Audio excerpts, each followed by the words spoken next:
Good morning, everyone, and welcome to the NBA Daily presented by eBay. I got my guy, Marcus Thompson, out here in the Bay, and we got to talk about the Warriors. Of course, this team has always been embroiled in chaos and controversy, and of course, this offseason was nothing new. And Marcus, I think that the controversy has died down. I think it looks pretty normal now for the Warriors, especially with the signing or re-signing of Jonathan Kuminga back to the team. So let's dive into this preview. How are you feeling right now about the Warriors?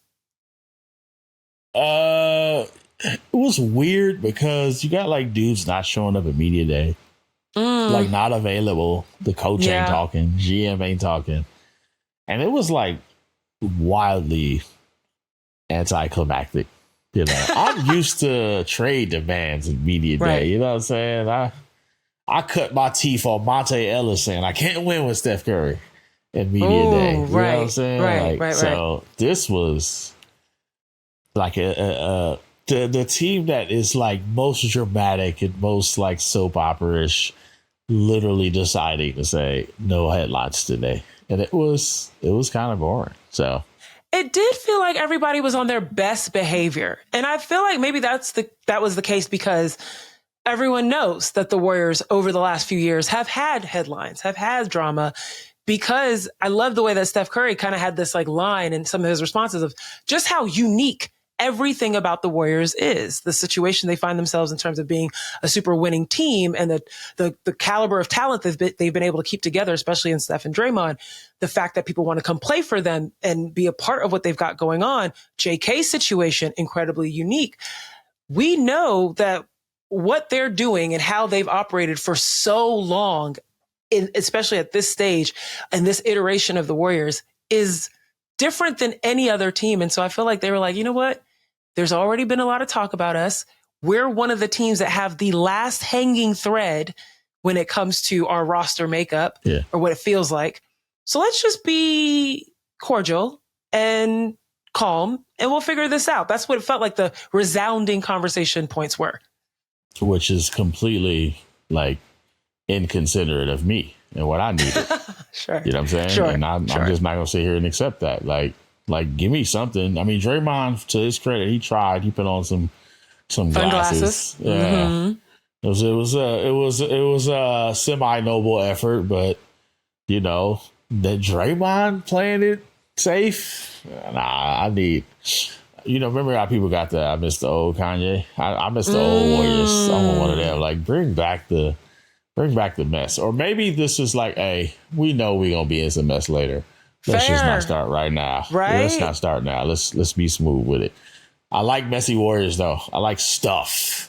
I think everyone does. That's why there's always going to be a magnetic attraction to them as a team. There's always something that's going to go down. And even Steph said it in his media comments. They started 12-3 last year, and then things kind of went off the rails. Fell apart. So you can imagine something could happen with the Warriors. But let's talk about first what has happened. And we got to talk about this offseason. A lot has happened. Of course, I believe, going into the summer, we knew this Jonathan Kuminga thing was going to be kind of a cloud over the team. We knew that this was going to be a conversation point. And I don't even want to say a cloud over the team because everyone has to get paid at some point in everyone's careers. Dark clouds. Right. I don't want to call it a cloud. I don't want to call it a cloud. But it is something that everyone knew was going to be. Atmospheric pressure. Let's go with that. I like that because you could still get rainbows and stuff out of there too. Bro. That's what I do. Look I just at you. pop up off the dome. Okay, so the JK situation's happening. Jimmy Butler has done half a season and he's getting ready. He's going to do a full training camp with the Warriors, which is awesome. With JK finally being signed, we can see not only the terms being agreed to by Al Horford, but he officially signs with the team alongside Seth Curry, alongside DeAnthony Melton. Gary Payton II is back in the locker room, which is great. It looks like the Warriors and the Clippers are trying to have an unk-off, a lot of wisdom in the room for both these teams. But if you were to say what was the most impactful change for the Warriors this offseason, out of all the things we just listed, what do you think is the biggest? I'm sorry, Unk-Off had me. It's a thing. It's a thing. Mm-hmm. Lots of uncles in the function. A lot of uncles. Lots of red cups and cognac. There you go. What was the question? I'm sorry. You're so silly. All of the changes I just listed, what's the most impactful to you? Al Horford. Al Horford joining the Warriors, which is wild because that dude is like unk. You know what I'm saying? Like, yeah, he approaching and great signed a 2-year deal, by the way, not just one, 2 years. Yeah, yeah. And he said he wasn't considering retirement really, and he would have. The only reason he wanted to leave Boston was for the Warriors. So there's some conviction on both ends that he's 39, but he still can play. And this is massive for the Warriors because for multiple reasons. Number one, like everybody can use a stretch five, like just period. In modern basketball, having that center who can step out, and Al Horford has become a sniper, right? Like if you're leaving him open, he's hitting it. And the Warriors know this as well as anybody because they lost game 1 in the finals because Al Horford caught fire. And then game 6 it got a little dicey because Al Horford caught fire. So that's just massive having that piece. And if you watch the Warriors last year, you know they were trying Quentin Post. Quentin Post walked out of nowhere. Like I literally was at training camp, walked by that dude, didn't know who he was, and then saw him in practice and was like, oh, he is on the team. You know how you see tall people be like, he must play basketball. Mm-hmm. And then I saw him at Warriors practice, and I was like, I was right. The 7-footer plays basketball, right? Like, so next thing you know, yeah, right, exactly. Next thing you know, he's like starting, right? Right. I know. Yeah, it's like a big part of the team because he could hit shots and the rest they could just like kind of muscle through and deal with. Like that's how badly they needed it. This is essential. So number 2, which is probably number 1, is they need somebody to spare Draymond. Like that. And this shifts Draymond into the position he's been wanting to play. Yeah. Yep. Mm-hmm. Like Draymond is like, I'm not saying this like, you know, to like it is hyperbole, but it's not that much. Draymond is one of the greatest centers in Warriors history, and he's not a center, right? And this is a franchise with Nate Thurman and Wilt Chamberlain, right? Like Clifford Ray and Andrew Bogut. I was gonna say Andrew Bogut too. Yeah, Draymond. I was trying to think of the ones who won championships, and actually Nate Thurman did win a championship, but he's the Hall of Famer. So Draymond they've won 4 championships because he has this ability to be transformed into a 6'6" center. But at 35, they went on this massive run last year. You got Jimmy, went 23-7 down the stretch, had to win the play-in, had a 7-game duel with Houston, and by the time they got to Minnesota when Steph was out, they had no gas. And now they're running it back for 82 games. They just absolutely have to figure out a way to preserve these guys. Draymond lives on energy and fire. So every minute they can get away with Draymond not playing center, not guarding centers, that's so massive for them. On top of that, Al Horford can shoot, but he is a godsend to them because even if Quentin Post, you liked him, what he developed, now there's 2 guys you can play. You can start with Al Horford, you can come in with Quentin Post, and you can save Draymond for when you really want to play him at center, which is in the game. So to me, that because of its impact on the rest of the roster, not to mention the combinations they can use when you got like the Warriors, in order to play 5 guys out, they go on 6, 8 and under. You know what I'm saying? They could play 5 out and still keep some size on the court because Horford. So the way Horford impacts everybody else, even if he's just marginally the Horford we know, it's massive for them. Yeah, it impacts their size, impacts their geometry. It really impacts their IQ as well, right? Now, Quentin Post even said in impacts their red cups, baby. No, he's Dominican. They don't do red cups, do they? I think everyone uses red cups. I think it's fair. The solo cups is like global? I think it's universal. Yeah, absolutely. Absolutely. Okay. There's a lot of admiration in other countries about the red cup. It like symbolizes American college culture. So, anyways, that's an anthropology. The fact that you know that is insane. Let's keep it going. So, thinking about Al Horford changing the geometry, changing how someone in that position that, you no longer have a Kevon Looney that had that back and forth so well with Steph in terms of knowing where he should be and how to pass to him and how to put him in positions to score or work with him off ball. You now have someone that may not have that experience, but will learn quickly and has the dexterity and the ability to figure out how to pass and move in this space, regardless of how much experience he has with this group. So great. You have Al Horford. You move Draymond into a position where he can be explosive in the way that he wants to be without completely being, depleted from an energy perspective. I'm hearing a lot of things that helps conserve energy, right?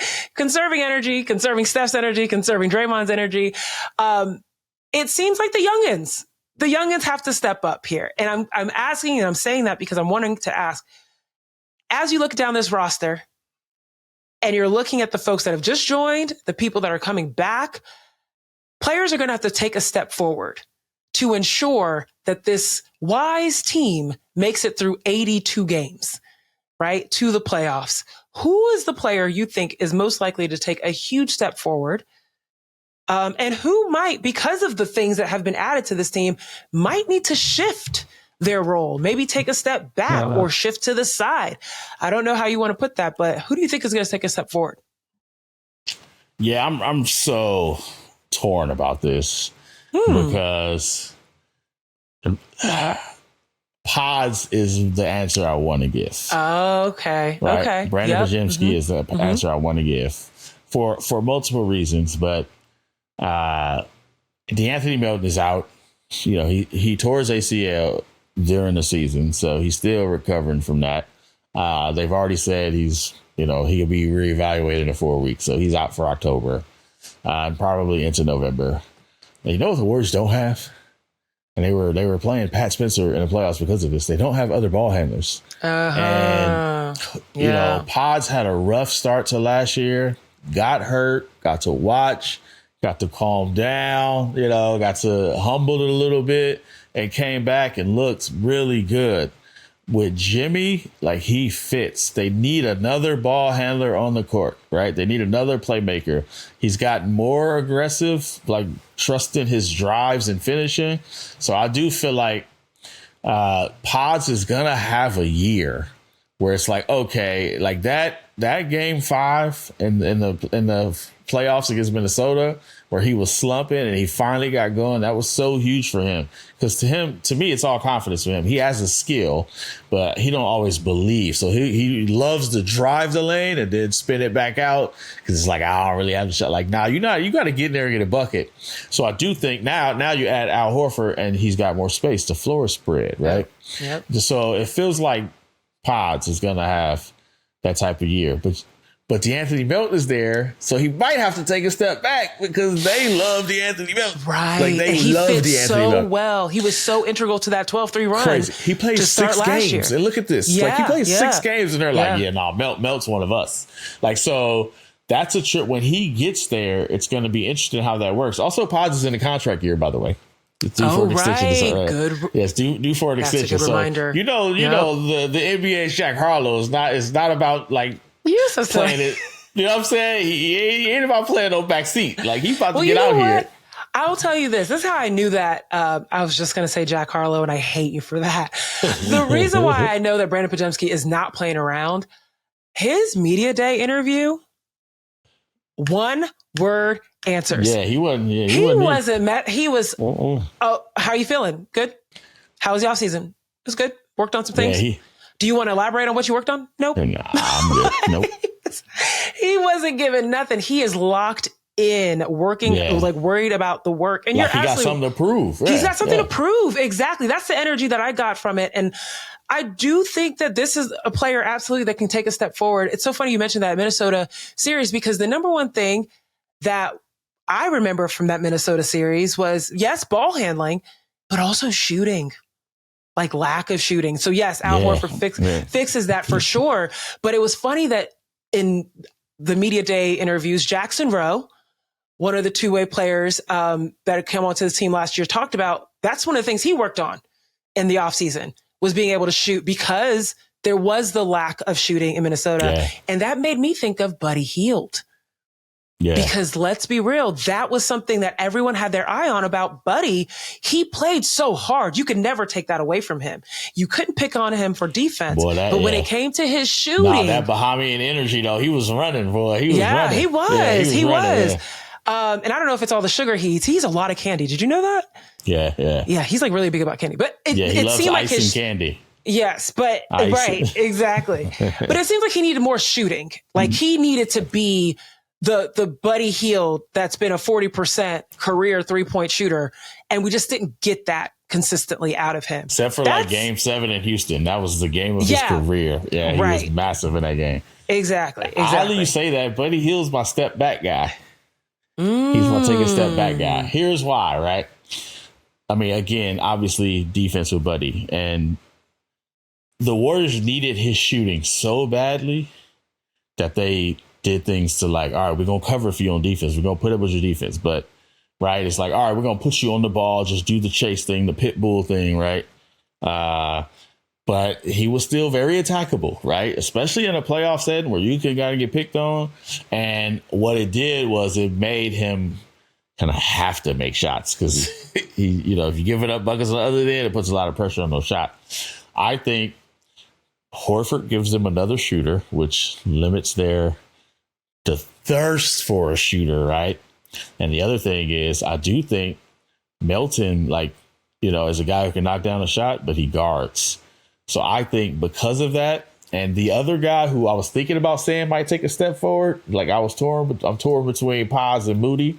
I think the thing that Moody showed was Moody. They put Moody at the top and put him on the ball, and he was way better than everybody thought. And I would have doubted this at the end of the year because the way he ended, like he just couldn't make shots. And then you find out, oh, he had a severed ligament in his hand and his thumb, right? So it's like, but how he played once they got Jimmy and put him at the Bulldog spot. And the reason it worked because he had Jimmy and Draymond behind him, two high IQ players telling him what to do. Now you had another dude with Horford, right, who can do more at the rim to protect him. It feels like it's set up for Moody to kind of resume that spot. And he's a guy who could shoot 38-40% from three. So it feels like Buddy might have to get comfortable with them not needing his shooting so much. And when Steve Kerr's got the choice, like you gonna go with defense. Like that's why they love Melt. Melt's gonna go get out there and guard, right? So I think especially compared to how he was in the playoffs, right? Because remember, Jimmy gets hurt and Buddy's playing a lot. Like Buddy was the man, right? Yeah. Moses got kind of benched a little bit, you know, like Buddy was like, hey, we need Buddy out here. That life he was living, I don't think that's gonna be his life this time around. Interesting. Okay. We'll see. So I'm still thinking about Moses Moody. I don't know how many times we saw him pick the pockets of Jalen Brunson, Shai Gilgeous-Alexander. I mean, top ball handlers in this league. And he just showed out. He was so gritty about it last year. And that is really exciting to think that he might unlock another level to that. Okay, let's keep it moving to the best players on this team and the expectations for them. And I want to look at the quote unquote big three, but we could also just home in on Steph and Jimmy. I really love this concept that like the entire media day for the Warriors, all the players, especially the young ones, we're talking about going to Jimmy's house, right? Being able to go to his house and see what NBA money can get you. Shout out to the work put in. Funny. Tui was really funny for that, right? This is what money can do for you. Okay, right. Got you.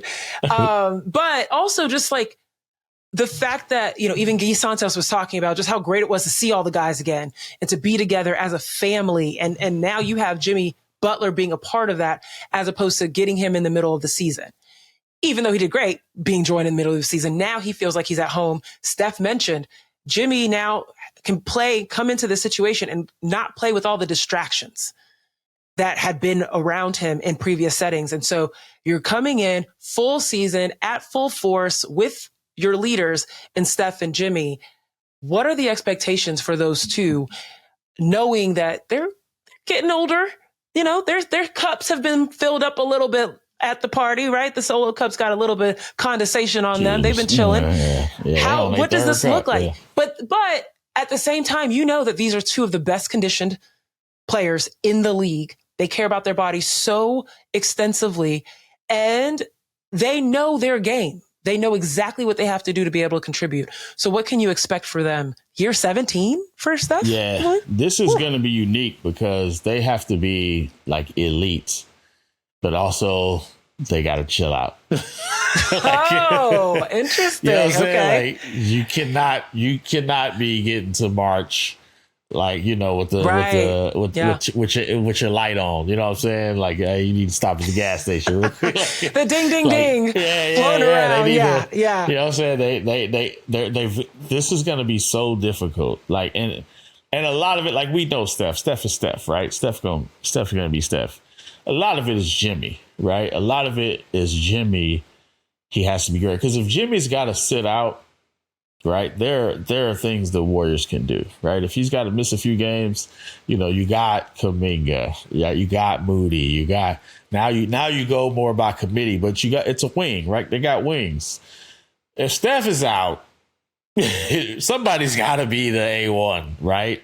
And in the playoffs we saw, like, that was tough. Like, it was tough for them to have a place to go, you know. So a lot of it is on Jimmy kind of being that catalyst. Like, we called it playoff Jimmy, but he's got to be a dog. Like, they've got to be able to compete with the best in the West. But also, like, they just, like, they're you know, they 30 plus. According to Jay-Z, they shouldn't be wearing jerseys no more, right? That's what he said. You know, they need a crisp pair of jeans and a button up at this point. Like, right. They still playing. Mm-hmm. But they've got to figure out a way that all of them can find pockets to rest, right? But they have to be elite. And a big part of what that San Diego trip did was, like, you already saw it. It was like a metaphor. That wasn't Steph. That wasn't Draymond. That was Jimmy saying, "Hey, I'm a leader on this team. Like, I'm inviting y'all to my house. Like, there is another superstar here, right?" So, you know, them dudes coming down and think about the whole journey of, like, trying to get another superstar, right? And it was like try to get Paul George and, you know, try to reach a little bit on Lauri Markkanen. You know what I'm saying? But they ended up with a guy who maybe nobody thought could, like, what's he got left? And he's showing you, like, no, it's different. That's the thing that Jimmy has done. He lets you know, like, there's a difference between good players and superstars. Like, there's a massive difference. Like, their aura's different. So immediately he's come in and it's like, hey, Draymond, Steph, I'm here. Like, I got you, you know. So Draymond is just in the wine cellar. You know what I'm saying? Like, he ain't even like, you don't got to do that, you know. Right. You know, you come to my house. I'm hosting this time. You don't have to host. You don't have to be the leader this time. That to me was metaphoric for how this season is going to go. They've got to find a balance to not be done come March because they had to fight for everything just to get out of the play-in. But also they've got to be elite enough because it's still the West and you got to play. Like, you got to bring it. So that it's going to be tough, but they've got to find that balance. That's actually a really beautiful metaphor, thinking about that trip. And for context, those of you that might have not heard this, but Jimmy Butler invites the team down to his house in San Diego. They had a dinner. They scrimmaged down there as well. You know, took the guys on the tour around the house. So the youngins are kind of seeing, this is what could wait for me, you know, could be awaiting me if I'm put in the work and I try and reach this level that they're at. Especially Jimmy, right? He wasn't right. Second round, Marquette. Like, he wasn't this decorated player, first round draft pick.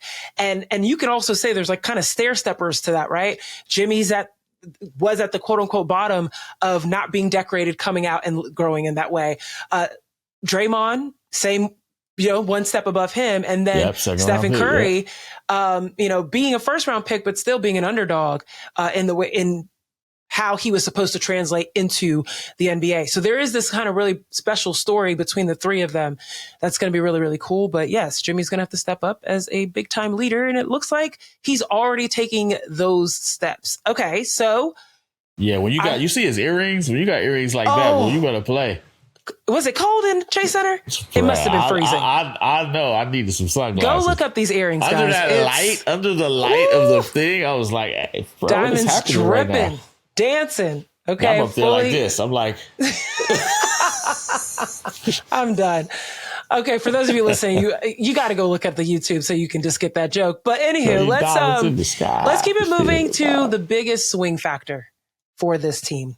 And I have a feeling I know what you're going to say, because we've managed to drop his name here and there, but we haven't actually said it and discussed it. I might be completely off though. So I want to ask you, Marcus, who do you think, or what do you think is the biggest swing factor for this team? The obvious and like probably most like likely answer to this is Guy Santos. Like that's the one who I am rolling my eyes for the record. Love Guy. Love Guy. Great bench player. Love me some Guy. Love the energy that he brings off the bench. I was kidding. It's very clearly Marcus. Pat Spencer. Right? If Pat Spencer gets in there, this is Pat Spencer's year, man.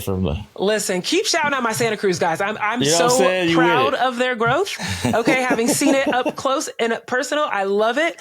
But let's get to the real. It's Jonathan Kuminga. Thank you. Even though I could make a case for Draymond, but it's Jonathan Kuminga. Mostly because of what we've already talked about. Right. Jonathan Kuminga, his whole point is that I want my minutes. I want shots. I want to be featured in the offense. I want to finish games. He's actually going to get a chance to do that. And again, Steph's going to be 38 when the season ends, right? Draymond and Jimmy Butler, 36. There needs to be stretches where they're out, and there's nobody more suited to say, all right, the offense running through you tonight than Jonathan Kuminga. So if he can deal with that in spots, which we just must say, he's always done it. Right. He's been able to do it. That's why I was I made a face where I was like, yeah, but we've seen this. He's capable. He's always done it. Whenever he gets 30 minutes, he plays well. Even if it starts rough, if he just gets 30 minutes, he's going to do the thing he does. He's going to find a way to put the ball in the hole. He's probably one of the best at drawing fouls outside of Jimmy Butler. So he can get you points with the clock stop, right? And as long as he's not settling for quick threes and being patient to get to his spots, they had to learn how to run some offense with him in the playoffs because they didn't have Steph. So he's kind of positioned to where he could really kind of accelerate them. A big year for him would be massive for them. If nothing else, it helps them spare these, you know what I'm saying, the uncle's club, right? They don't kill him. Now, unfortunately, that might mean come playoff time, he can find himself as the 10th man again, but he gonna get his run before the lights come on. You know what I'm saying? Before the street lights come on, he gonna get his time. And if he uses that, and keep in mind, he could be a free agent or could be on the trade block, right? He's auditioning for something. He's got bigger plans. So he's motivated to be that. Now, if he can't do that, that hurts because Steph, Jimmy, who takes over the offense when those guys sit? You get in a situation where you're scoring 89 because Steph is out. Now, Steph ain't going to want to sit out, right? Steph's not going to be okay with sitting out. So they kind of need somebody to say, all right, young fella, this is your thing. And that's just scheduled kind of time off. They're already saying they're going to be careful with the vets, right?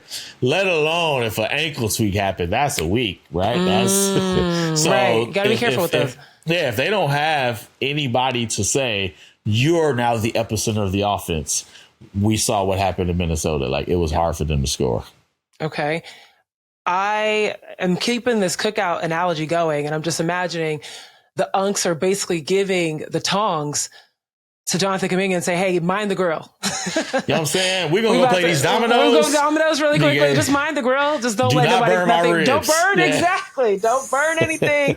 Just mind the grill. Now, you said before this, I think, really quickly. Just want to clarify for everyone. Jonathan Kuminga re-signs 2-year deal, $48 million. Yeah. Team option on the second year. Yeah. Right. Which allows the team to potentially move him. Yeah. Right. Okay. I just want to make sure that's clear that everyone understands. Likely to move him. Right. Likely to move him, but we'll see what happens. Yeah. You said you could make the case for Draymond? I got to ask that question first before we close this out. What's the case for Draymond being the biggest swing factor? For similar reasons, like Draymond, they need Draymond aggressive on offense, and we can see the difference between the two. If he has a good offensive year and, plays the same kind of defense where he can be defensive player of the year candidate, it's just such a major factor. He's on the court. Like, he's actually on the court. So he has to do something on offense, right? He's got the ball in his hands a lot of times. He gets into these ruts where he missed a couple shots that he don't want to shoot, but that Draymond who's getting downhill, right, who's attacking the big, who's looking for his shot, who's saying, you're not about to disrespect me and put nobody on me, like, that is a game changer for them. We saw it. We saw it in the Houston series. And if he's in that mode where, all right, his three is off, so now he's passive and all that, it just messes everything up, because now you got to put a lineup out there to compensate for the fact that you're going 405 because Draymond's not producing on offense. So to me, he's so vital in that, how his headspace is and how his condition it is. And if he can say, I see the big and they bagging off me, I'm driving into your chest and I'm trying to finish, right? If he's that Draymond, it's such a game changer for them offensively, because now he's playing both ends of the court. I don't think there's anyone on that roster that is more of kindling to the fire and energy that the Warriors can play with than when Draymond is having a good game. Like, if he makes 2 threes, it's like unbelievable. Yes, it's unreal. Everyone's energy is up. It just completely transforms the way that the Warriors look out on the floor, even just the intensity with which they play defense when he is on. The benches, I mean, everything about it. It just, they're excited about everyone, but when Draymond's on, it's a different level unlocked. Okay, because they know, you in trouble now. Right? Yes, he's got something. He's backing it up. Exactly. Yeah. Right. He's got something to say, and he's backing it up.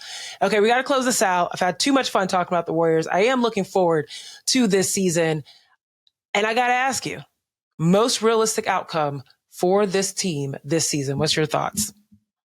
So we saying realistic, like what's possible? What's possible? What do you think is possible for this team? I think realistically, they make a trade at the deadline, and it gets them either deep, like in the second round series that they're in, not like a gentleman's sweep because Steph is hurt, but like if they lose it, it's the Oklahoma City in game 6 or 7 in a dogfight, right? I think that's a realistic outcome. If they don't. If they make a move, then they could very well end up in the West Finals.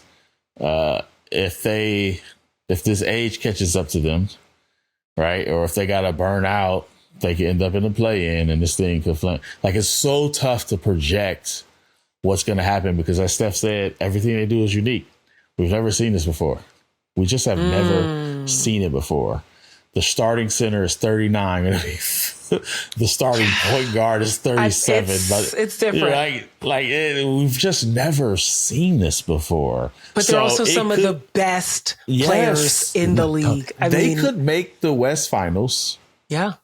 Or they could be a playing team that flames out and loses to like some young upstart.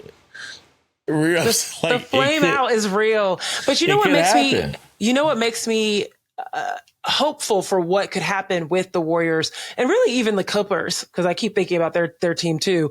And just in terms of age, that All-Star game. Yeah. The old heads, they know how to win. They know how to win. They know their game. They know what it takes. And if they can stay healthy, they can take care of business. That's always a massive if when you start. And we saw what happened. One injury, Warriors were done. Yeah. They were done. That's it. Yeah. And you saw what they were like before Jimmy Butler. Like, they needed Jimmy Butler to actually do anything. So they're just like, there's a thin line between making the West Finals might shock some people to win a champion, to get to the championship, like in a very Indiana vein. Yeah. Or, man, we finish it as the 12th seed. And it's tough. Sacramento gets us. See. Right? Right. I know. Some young upstart is just absolutely. It's like Memphis or something. Right? It's always something like that. They do have a problem, like Houston. 7-game series with a team like Houston. Someone could crash the barbecue, ruin the function, or put tofu on the grill. These youngsters, something like that. Or they could end up everyone's line dancing. It's a great time. Thank Thank you so much, Marcus, for breaking down the Warriors with me. I always love talking to you. And that's going to do it for today. Thanks for joining us on the NBA Daily presented by eBay. Go read Marcus Thompson over The Athletic. He's always going to have some sort of analogy that you're going to enjoy. All right, guys, enjoy the rest of your day.